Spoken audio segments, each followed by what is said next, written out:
Thanks for listening to the Good Enough Wellness Podcast. I'm Kayla. And I'm Emily. And we're passionate about holistic wellness that real people with real lives can achieve. We see you out there striving for perfection, but we want you to know that good enough can be good enough. Before we get started, everything we talk about in this show is intended for educational and entertainment purposes only. Always talk to your healthcare provider before making any changes to your diet, lifestyle, medication, or supplements. It's getting spooky around here. You're listening to episode 16, Is Sugar the Devil? Ooh. In this episode, we'll be discussing all things sugar, what it is, the nutritional impacts of consuming it, our emotions around it, and how to approach sugar with your kids. But first, don't forget about our brand new Patreon community. It's free to join and will be the home of our show notes, discussions, and hopefully some bonus content down the road. It's a great way to get involved and show us support. We can't wait to see you over there. So Emily, what have you been nerding out about this week? So I've been nerding out over something I've always been into, but I kind of got reminded of. If you don't follow 1000 Hours Outside on Instagram, their podcast, anywhere, everywhere, you really should, especially if you have kids, but even if you don't have kids, this is good for humans. I follow them too. Yeah, it's good for humans. But I would love to read to you the post I shared from them.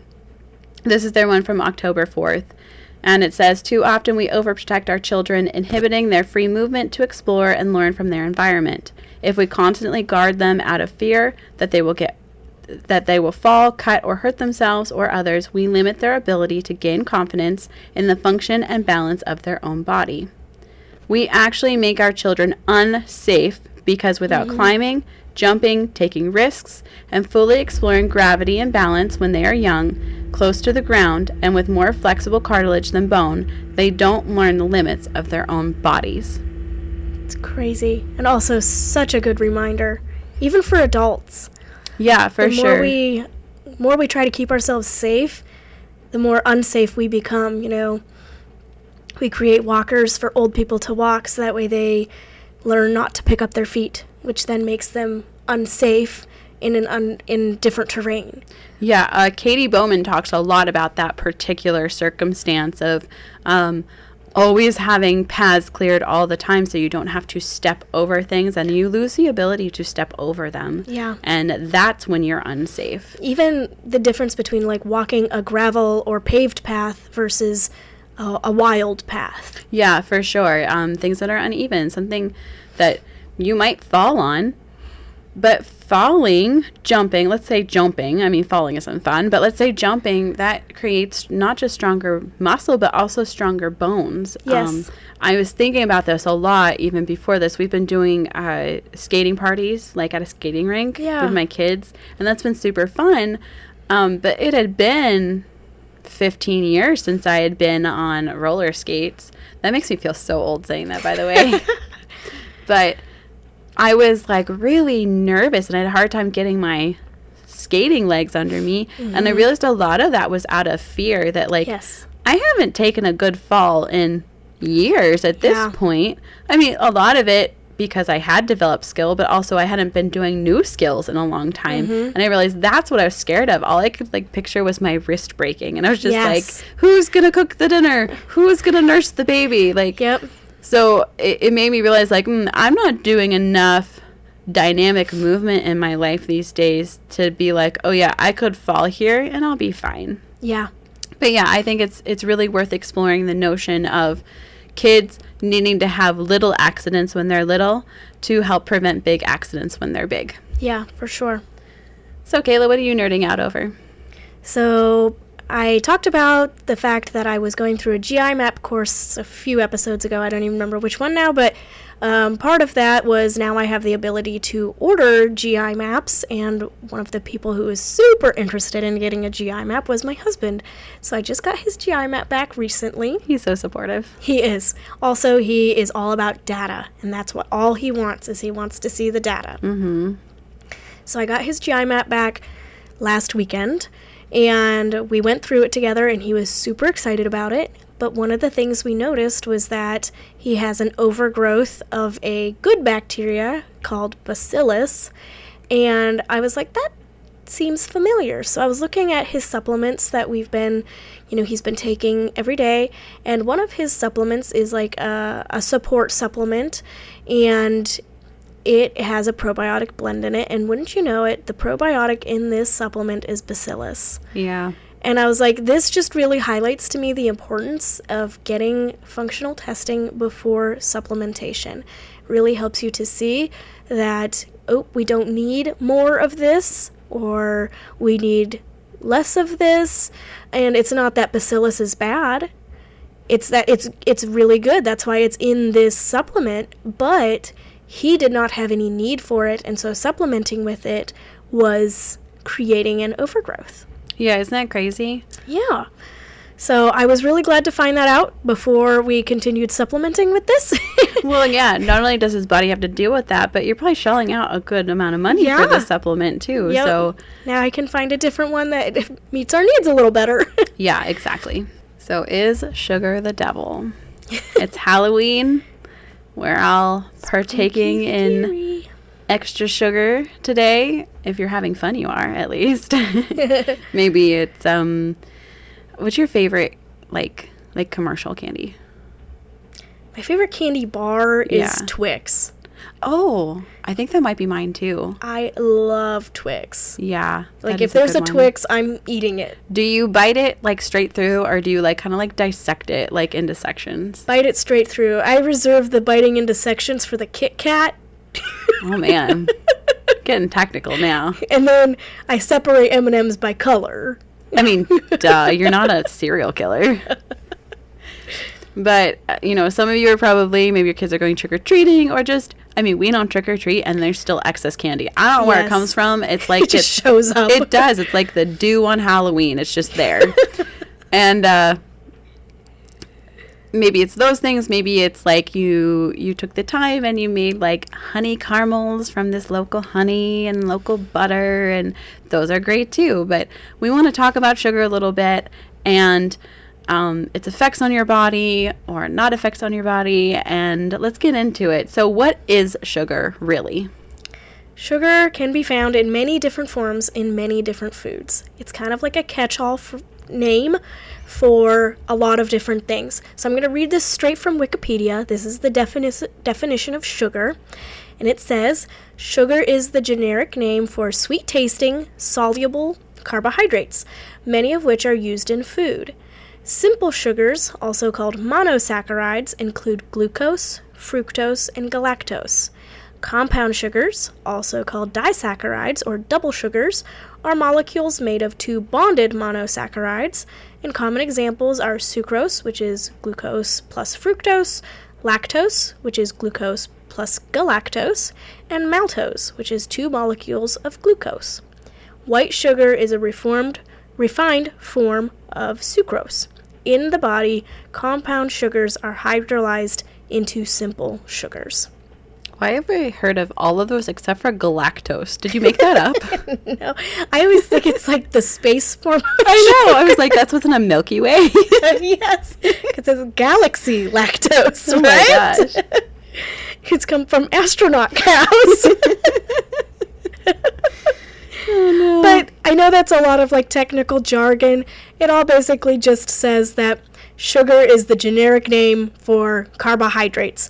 Our bodies naturally break down all carbohydrates into sugar. So does that mean that the carbs and the sugar reacts differently in your body? It can. So the different kinds of sugar do react differently depending on the kind. So the more simple the sugar, the faster it burns. The more complex the sugar, the more effort it takes your body to break that down into a simple sugar. But regardless, it all breaks down into a simple sugar at the end of the day. It just is your body having to do some work. And this leads us right into the nutritional impacts of sugar. So there's nothing about sugar itself that makes it less healthy than other forms of sugar than sugar found in fruit, maple syrup, or honey. So like table sugar is really no more or less healthy than the sugar that's in fruit, maple syrup, or honey. But there are things to consider, like the refining process to create white sugar, or the fact that white sugar has no nutrition to it besides just straight sugar, while fruit has fiber, vitamins, and minerals, and syrup and honey also have minerals and enzymes. So basically, at this point, we're looking at the nutrient density of sugar. Sure, yeah. However, refined sugar does allow us to be able to eat a large quantity of sugar that may not have been accessible to our ancestors. And this same logic applies to all foods. So we can go to the grocery store and buy only ground beef, or only steaks, or only hams, without considering what happened to the rest of the animal. Our bodies are not used to eating isolated compounds for the most part. That's a really good point. So, all this to say, our bodies do need sugar. It's so important that our bodies have emergency means of making sugar out of other macronutrients. If we are not intaking enough sugar, enough carbohydrates, our bodies have the means to make it out of other macronutrients. That's how important it is to our bodies. So if it can make it, why don't we just let it make it? Well, we need to stop to consider the ramifications of forcing our bodies to make a macronutrient that we are intended to consume. That does sound like a lot of work, and it might require a lot of other resources besides just eating sugar in the first place. Yeah, it can take a toll on our adrenals because it requires stress hormones. It can take a toll on our livers because that's what's doing all of the changing. It can really take a toll on our bodies. And there is a reason we crave sweet food and why it tastes so good.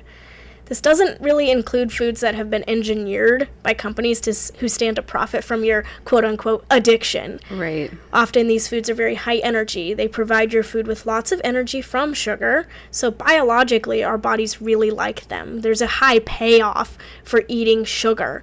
We get energy, which helps us get away from danger, or chop wood, or create a dinner. So our bodies love sugar, and that's, I believe, why God made them to taste so good, is because we need them to have energy, so he created our bodies to seek that flavor out. I love that. The Lord knew we weren't really gonna be intelligent about things all the time. Right. He made us intelligent, but he knew that sometimes we would have to rely on these instincts that he built in to be like, just so you don't die out, I'm going to put these fail-safes in. Yeah. That's all really interesting information. It doesn't really help, though, when you think about sugar emotionally. And I know that a lot of people struggle with big feelings about sugar. Yeah. I think was gonna say, diet culture is just ingrained into society at this point that we can't. I don't know anybody who has been able to come at sugar with a neutral view without doing the work. Yeah. All this information might create or might bring up some really intense feelings or emotions about sugar. When you first take self-imposed limits off of sugar, when you stop your restrictive eating patterns of being scared of sugar and, we're sugar-free and we don't use sugar ever, or maybe you're low carb and you're like, I'm realizing sugar might not be all that bad. I probably need some of that in my life. It's really normal when you take those restrictions off to overeat it. Yeah. And psychologically speaking, your brain is going from famine to the land of plenty. And this is an important place to note that you can't get addicted to sugar any more than you can get addicted to air. It's something your body needs, so it may crank up the cravings if it's being denied. And a lot of times, if we're not getting it through whole foods forms like potatoes or fruits or honey or rice, or even squash or something like that, your body is going to crave the more accessible form. So quick burning. Yes, the more refined it is, the more your body is going to crave it, because it's like, dude, we need sugar and we need sugar now. So it's going to crave those things that it knows historically give it a quick hit of sugar. This is like my number one tell that I'm not eating enough, or especially enough carbs, but even if I'm just not eating enough food in general, is I'm like, where is the frickin' M&Ms? Because I need sugar right now. Mm-hmm. And I'm like, Wait a second. Do I need to add a little bit extra to my plate next time, or especially some carbohydrates to my plate next time? Where can I add a little bit of fruit to my diet? Because clearly my body is like, you need some energy. Right. And I know I can get it really fast from M&Ms because they're super refined. Yeah, that's true. And it's not that, I mean, we could have a conversation about food dyes or whatever, but it's not that the M&Ms are bad. It's still energy. It'll give you energy. That's what your body's looking for. But it might not be the complete package. No. You're not getting extra nutrients or vitamins from M&Ms like you would from potatoes or from fruit or from honey or maple syrup. So like, it's okay to recognize that in yourself and say, how can I make a little bit better choice so that this is also nourishing me and not just giving me energy? Yes. Which this whole conversation in and of itself, it's really outside of your practice. It's outside of my area of expertise other than going through it myself. But if this is something you want to learn more about, we highly recommend Colleen Christensen. She's an intuitive eating dietitian, and her Instagram handle is at no.food.rules. She's on Instagram. She's all over. But we really like her approach to intuitive eating. I think sometimes it's easy especially if you're coming from restrictive eating patterns, to kind of dive headlong into intuitive eating and be like, I can have anything I want whenever I want, no food, like all these things, like ditch the diet. And I think there is a period of time where that's kind of a necessary step you have to take, but I like that she's kind of coming beside you, almost parenting yourself. We talk a lot about that because I think everybody needs to kind of be their own parent and go, yeah, you could, but is that going to fuel you for your soccer game? Yeah, you could, but is that going to like make your belly feel good? And I love that she's really taking it and boiling it down into bite-sized pieces. Right. And also, I think we do need a bit of a side note here that if you suspect that you truly have an eating disorder, like we use the term disordered eating, and that is not the same as an eating disorder. Correct. If you have an eating disorder, you need to see a professional. Absolutely. See a doctor, see a therapist, psychiatrist, whatever, because you deserve better, and you need to thrive, and you can't do that when you're dealing with a eating disorder. Yeah. So I don't have kids yet, but Emily does, and so we wanted to spend some time talking about how we approach sugar with kids, because anybody who has been in the health space for any length of time knows that sugar in kids is a huge topic. Yeah, it really is, and I think it can be really tricky to navigate. Everybody wants the best for their kids. My mother-in-law likes to say no sane parent ever wants harm to come to their child. They're just trying to make the best decisions they can. So have a little grace for yourself. If you got it wrong, quote unquote, the first time, it's not too late. You can have another conversation. You can continue. So just some stuff that like me and my husband do at our house. We don't say sugar is bad at our house. Sugar is not a bad word. It's not a bad substance or topic. God made sugar, and God doesn't make bad things. We try to take a pretty neutral approach to most foods. That being said, my kids do know that sugar by itself is a problem for blood sugar regulation. Yeah, my kids know what blood sugar regulation is. And we choose to focus on what to add, though, instead of what to take away. We talk a lot about protein. Don't forget, protein is a really common phrase you'll hear hanging out with us. We teach our kids that carbs and sugar can be really good for our bodies as long as they're paired with protein. Yeah. And we say these are food guidelines for kids, but like these are food guidelines for everybody. These are I'm going to use the word rules, but I don't mean rules. You know what I mean? That I follow, that my husband follows, that you probably follow too. So this is what limiting, and I use quotes there, limiting our sugar intake looks like at our house. So my kids are not immune to candy. Candy is a good way to bribe kids in all kinds of settings, whether it's academic or they get candy from church and all kinds of places. And when my kids were little, I was definitely that parent that was just like, oh, no, thank you. We don't need that. Oh, you can give that to somebody else, or like even just like throwing it right in the trash. But as your kids get older, you realize they are their own people, and you want them to experience all the things of childhood. So we do have candy stashes at our house, and we have a rule of 1 piece a day because, and not because of sugar, but because it's usually a pretty processed food dye laden product, and my kids know those aren't the best choices for their bodies all the time. Yeah. A lot of sweeteners that we use at our house are seasonal. They're a bit pricey, like maple syrup and honey. So we teach our kids to only use what they need, because once it's gone until the season comes back.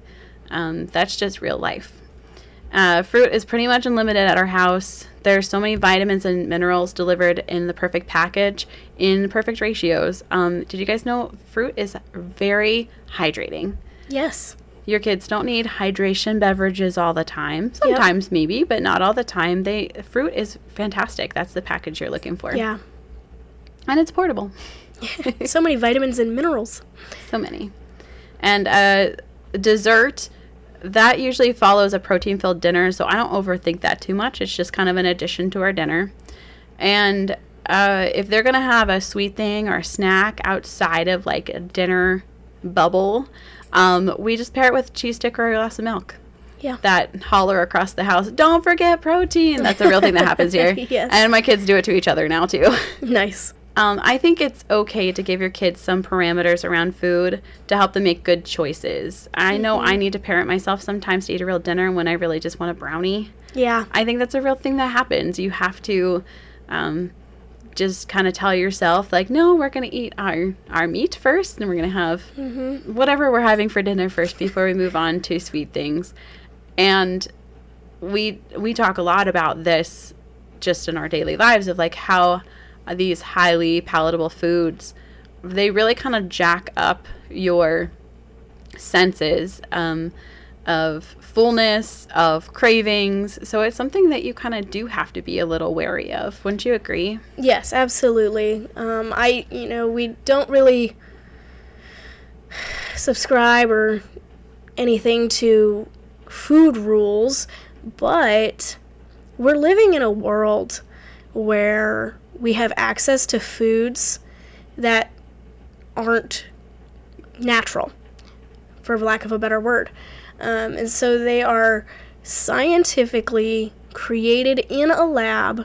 They run tests to see what's going to be the most, quote-unquote, addicting to the consumer to make you buy them over and over and over again. So, big food.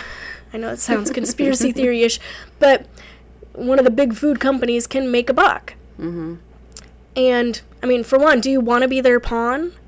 And for two, this food isn't found in nature. So our bodies aren't responding to it in the same way that they would respond to a natural food. Mm. And that doesn't mean that we never partake. I love a Twix bar. Mm-hmm. I love an M&M. I love a Cheez-It as much as the next gal. Potato chips every so often. Yep. Because have you had potato chips? Yes. They're delicious. And there's a reason we crave them. It's because they're engineered to make us want them. Yeah, scientifically speaking, it's brilliant. Oh, yeah. It's actually amazing what they've been able to accomplish. Yes. But at the cost of us. Our health. Mm-hmm.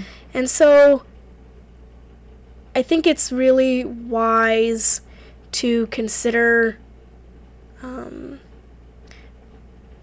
ramifications of consuming a highly palatable food. And not that we never can, just, being aware of the implications of what that could mean. Mm. This wasn't something we were going to talk about, but I feel like I need to talk about this real quick, especially because we were talking about kids. And I understand that some kids may be more sensitive than others, so this might not be the case for you. For my kids and our family in general, I'm pretty picky about what comes into our house, what I'm making in my kitchen, what I'm cooking with, what we're putting on the table day in and day out, breakfast, lunch, dinner. And the main reason for that is so that when we go out into the world and we're going to people's houses and we're going to church and we're having potlucks, we don't have to stress about what's in our food. Yes. We don't have to stress about how much sugar they're eating. They're young. We take care of their blood sugar other times. If it's a little wonky at church on a Sunday, they're going to be okay long term. Yeah, it's like 10%. Yes, mm-hmm. I've said this even when I was in some pretty restrictive patterns. I always said I wanted my kids to be gracious above all other things. Yeah. And that's something that I strive to be. We don't do it perfectly. I think we do pretty well at it now. We've definitely gone through seasons where it's like, oh no, we don't consume grains. We don't act that way anymore. And I'm really proud of that. Yeah. But, yeah, I think it's the area of what I have control over. We do our best. We put forth our best, and Jesus is going to cover the rest. Yeah. So I know that was probably a lot, and a lot to think about, and a lot to wrap your head around. So I just wanted to spend some time at the end here flipping the script a little bit. We talk a lot about how limiting sugar can be restrictive, mm-hmm. and restrictive diets limit things. But let's think about this from the opposite perspective. We don't believe in restrictive diets, and that's why we don't consume large quantities of sugar. It can be really restrictive to eat all of one thing, and that includes sugar. Mm-hmm. You know, we want to be able to have diverse foods, and that includes eating things other than high sugar foods. Sure. Yeah, if you're consuming sugar in your breakfast cereal and sugar in your coffee at breakfast, and then you're going to lunch and you're having sugar in your soda and sugar in your pastry, and then for a snack you're going to grab an energy drink with sugar in it, and I don't even know. I'm running out of even a piece of fruit. Or a piece of fruit without protein, yep. Naked. Yep. If you will. And then you go to dinner, and now there's sugar in all of your condiments, and there's sugar. That's all. I'm just saying pasta, right? Which breaks down into sugar. Sure, and that's not saying any one of those things is bad or not good for you or anything. It's just that's a lot of sugar being consumed over the course of a day, mm-hmm. and you're kind of pushing out your opportunities to be filling up on protein. It's restricting, if you will, protein and other nutrients. Yeah, for sure. Hopefully that came across the way we intended it to. We would love to have an open dialogue about this. We would love to clarify if we weren't being clear at any point. We're over on Patreon. We really want you to come over and let's have a conversation, because once you know it, this is nuanced. Yeah. And everybody's going to be in different positions with different requirements. I know I've gone through seasons where I was a little more sensitive to sugar and couldn't do as much, mm-hmm. and then seasons where I was burning so much fuel that I needed a lot of sugar. And everybody's in a different season. I think our opinions on sugar have changed mm-hmm. drastically, up and then maybe back down again to find neutral. So let's keep having this conversation. We want the best for you, just like we want the best for our families. So let's keep talking about it. Another good reason to not restrict sugar and then binge on it, or a good reason to eat a little bit of sugar, quote unquote, and I hope you know that when we're saying sugar throughout this episode, we're including carbs mm-hmm. in that. A good way to, or a reason to consume sugar throughout the day is that way it does keep our blood sugar regulated. If we're consuming it all at once, so say we have a really high sugar breakfast and we eat all of our sugar for the day at breakfast, now our body is going to only be able to let so much sugar into the cells at that point, and it's going to shuttle the rest into storage. And now, once the blood sugar goes down, it's going to have to use stress hormones to bring sugar back up, and it's not necessarily going to use the sugar you ate at breakfast to do that. So it can be really jarring for your body to have to eat a ton of sugar, have to do something with it, and then be out of sugar by the next meal. And so it's really healthy to be eating sugar throughout the day in smaller quantities at every meal, so that way it's getting the slow trickle of glucose to regulate the blood sugar. We were talking a little bit about, we want this to be a conversation. And I think, this is a little off script, we didn't discuss this. Oh no. But I think we both would be open to having like a live Q&A or a live round table where we can sit and talk live via video chat about sugar and our emotional reactions to sugar and what sugar really does biologically in our body and ways that we can limit quote-unquote sugar and ways that we can eat the right quote-unquote right amounts or right kinds of sugar so that way we can achieve optimal health. That'd be super fun. It would be really fun.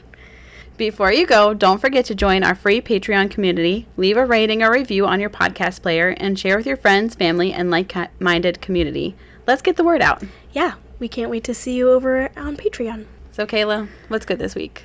Okay, so what's good this week is the season of cozy drinks is back. I know I talked about chai in a couple episodes, but I was out of chai, and my husband was like, I really want a chai latte. And I was like, I'm sorry, doll, I drank the last of it last night, so fresh I have out. to make more. And he was like, well, what other cozy drinks can we make? And I was like, you know what we haven't done in a long time? Vanilla cloud drinks. Yes. If you don't know what a vanilla cloud drink, we got this from Noelle Covery on Instagram. And what you do is you whisk an egg yolk with sugar, and then you steam milk with vanilla extract and pour it over the whipped egg yolk with sugar, and it makes the most delightful, creamy, sweet, nutrient-dense beverage that just warms the soul, really. I promise it's so good. It is so good. It sounds weird to put an egg in your drink, but I promise it does not taste weird. No, it doesn't. It's just so creamy and like not as thick as custard, but like it gives you those vibes. It tastes like melted custard. Yeah. So good. It's so delicious. And my husband loves a cozy drink. I love that about him. He's just as much Hobbit as the rest of us. Truly. So what about you, Emily? What's good this week? So this week, my husband's love language is acts of service and gifts and time spent. And mine are the opposite. So sometimes we have trouble speaking each other's love languages, but that's okay. He did all the research to find me a new computer that would be better for sound editing and graphic design. He did all the research. He found one local to us. We met some sketchy guy in a parking lot. He wasn't sketchy. He was very nice. He sold a few things to be able to buy this laptop. And it was so sweet and so unexpected. And he's very good at kind of just letting me do my thing and find my feet on things. And sometimes that makes me feel like, but do you like it? Do you enjoy what I'm doing? But he's like, that's your thing, and I want you to feel independent on it. So him doing the research and buying me a new laptop to accomplish the thing that I'm trying to accomplish is like his ultimate, I support you, and I'm really proud of you. And I don't know. Sweet. It was really sweet. It was very unexpected and very sweet. So thanks, babe. I love it. Thank you for listening to the Good Enough Wellness podcast. To learn more about my one-on-one packages, join my mailing list and follow me on Instagram at Kayla King Wellness. Don't forget to subscribe to the Good Enough Wellness podcast feed wherever you listen to podcasts. You don't want to miss an episode. Follow us on Instagram at Good Enough Wellness Podcast to learn more about upcoming episodes and join our free Patreon to interact with the Good Enough community. The Good Enough Wellness Podcast, because good enough can be good enough. Well, that's good enough for me. Me too.